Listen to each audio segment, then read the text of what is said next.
Most of us will have heard the term person-centered, but do we really understand what it means? I have that very conversation with Jack Pearpoint and Lynda Kahn.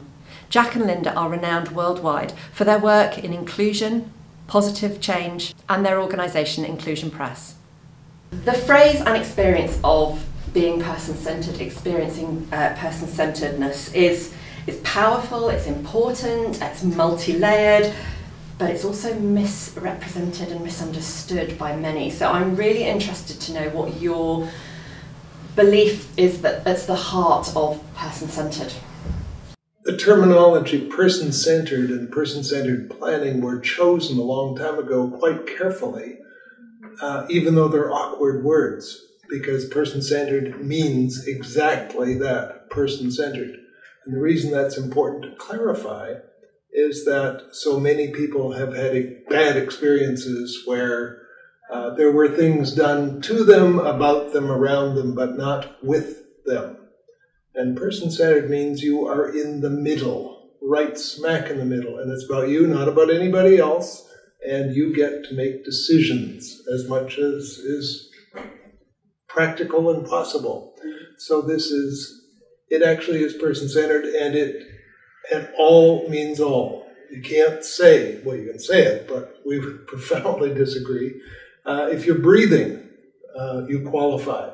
And that's important because there's nobody who doesn't have a story.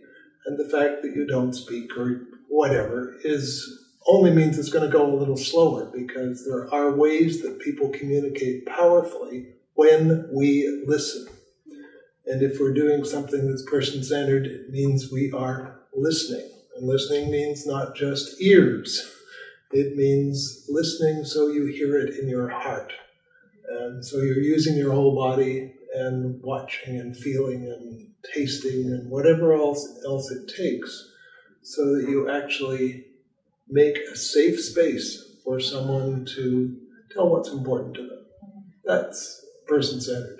Because, of course, I think just picking up on some of the things you said there about the person being present. I asked on Twitter yesterday, I put it out there and said, what does person-centered mean to you? Yeah. And I got some very varied, as you would expect, but interesting responses. And it was people saying things like living the life that somebody wants to, being treated as an individual, not as a diagnosis or a label, being listened to, having choice.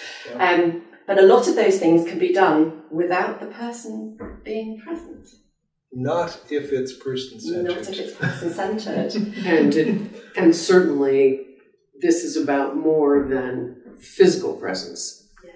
I think that, as you touched on, the way in which we are really listening to what matters to someone and exploring that and being open to, being open to what's possible is really critical if you are working in a person-centered way and engaged in planning conversations that are really person-centered and indeed directed by the person.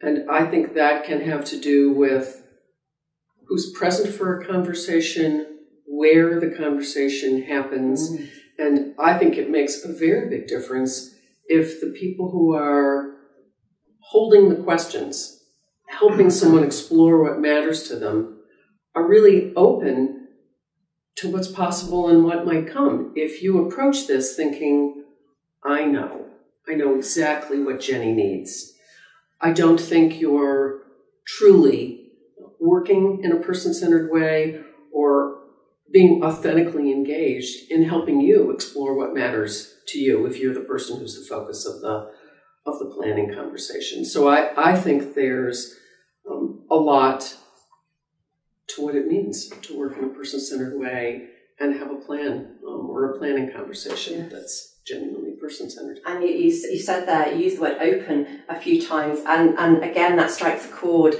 that either you don't want to go in with previous expectations about what might be right, but also be open to many options. You might not have a preconceived idea, but the person that you're working with may say, well, I'd like this, and you go, oh, I don't think that's quite right. Or So it's open in the widest sense of possible worlds. Absolutely, absolutely. This is an exploration of possibility.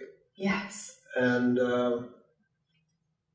possibility means exactly that, but it means all my preconceived notions about what is possible and all that have to be at least temporarily set aside while we explore what is possible that you want in the way you want it. And then we can negotiate, but negotiate in a way where you're taking charge as much as can be done. Because, of course, it's not always an easy thing to be person-centered. I think it's something that we all work on all the time. Absolutely. And people will surprise you all the time. Yeah. And we can really get in our own way about that.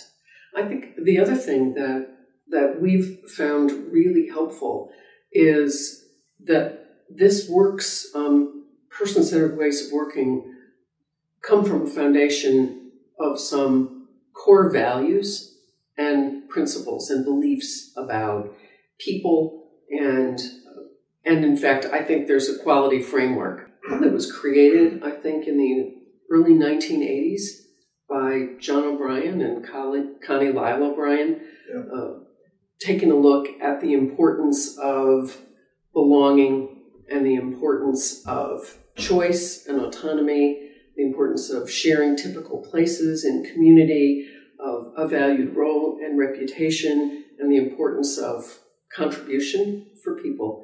And I think that framework is also a guide in person-centered ways of working, and it's foundational to every planning process that we've been part of, and you were part of co-creating. Yep. I think I hinted at the beginning about how the word person-centered, the phrase person-centered, can be misrepresented and misunderstood, which I think can be quite harmful in some instances. What harm do you think that can cause? I suspect that most people who are over 20 have, and maybe lots under, have had an experience with something labeled person-centered or some version of that. And for many of them, perhaps the majority, certainly anybody who's older, their experience will be not being listened to. Many of them will have spent good chunks of their lives in various forms of institutions where they have been institutionalized, and they have learned how to manage behavior to survive. That's not necessarily a good thing, but people learn things. And so when we begin these kinds of processes and conversations, one of the difficulties, and one of the things that can be really harmful, is we go through the motions of listening to people. And you got to give them a chance to actually figure out if you're truthful and if you can be trusted. And that can take some time, because at one level, I don't know who you are. I've been through all this crap before. I'll play the game, but you're not going to get any real information out of me. So that's one half. A different half is my life experience has been so constrained for a whole variety of reasons that when you say, what do I really want, or versions of that, I don't have a clue. Not in a bad way, but my life experience has been tiny. Yeah. And I need to take some little journeys, learn some new stuff about what's possible. And then I'll begin to make choices. And I might do that in a variety of ways. I might try some really weird things to see if you're going to shut me down. I'll do whatever my personal style is. But if we're being person-centered, we need to make space to build trust, and that's going to take time. And we need to allow people the privilege and the right to actually do some experimentation so they can figure out who they really want to be, which of course goes for all of us. Yes, that'll take a... Yes. But you need to build some experience so you can begin that journey respectfully and responsibly. Having these conversations about person-centeredness is obviously crucial, and I think we could talk about it for hours, I know, and there's lots that we could cover, but I think this has been a really useful introduction to it and certainly helpful to everybody watching, I'm sure. So thank you very much for that, and I know it's going to lead on to a film about person-centered planning. Thank you very much. Cheers.